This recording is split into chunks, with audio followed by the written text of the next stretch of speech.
Hello and welcome to Sofa Song Stories with me, Rob Westall, where in every episode we choose a different song and look at the story behind it whilst sitting on a sofa, hence the title. But before we dive into this episode, please, if you'd like and subscribe this channel, just so you can keep up with all the latest content that's coming your way, I'd be most grateful. So, are you sitting comfortably? Then we'll begin.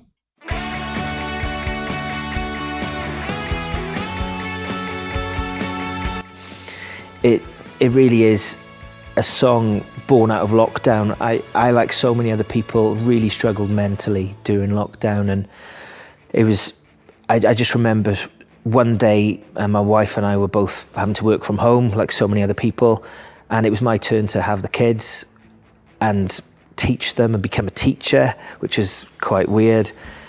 And I just had a real deep, dark cloud over my head and felt very, very depressed, and nothing I could do, I couldn't shake it off. And it was so deep that I just had to say to my wife, look, I need 5.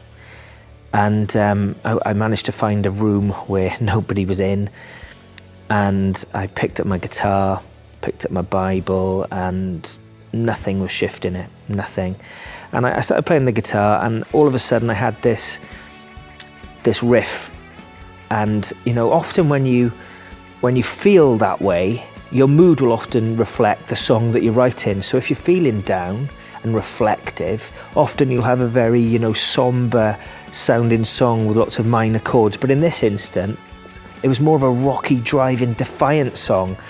And it was sort of like saying, I don't want to feel like this. I'm gonna like not go down this rabbit hole.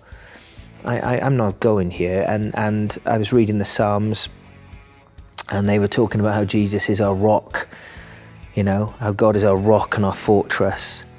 And that sort of defined the song really, and it was sort of like quite a defiant song and quite an upbeat song. And I finished the song, my phone goes off, and it's my very good friend Gavin Owen from the Rhondda, and he said, "How you doing, Butt?"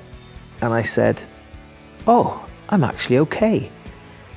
And you know, sometimes as a songwriter, I get taken to places I need to write about so that I can write about them from that place of authenticity. I wasn't writing about it, about being in that place from a third person perspective. I was writing about it from actually experiencing it. And I think there's certain times where you get taken to those places so that other people can relate to what you're sharing, and there's a reason for it all. Please subscribe.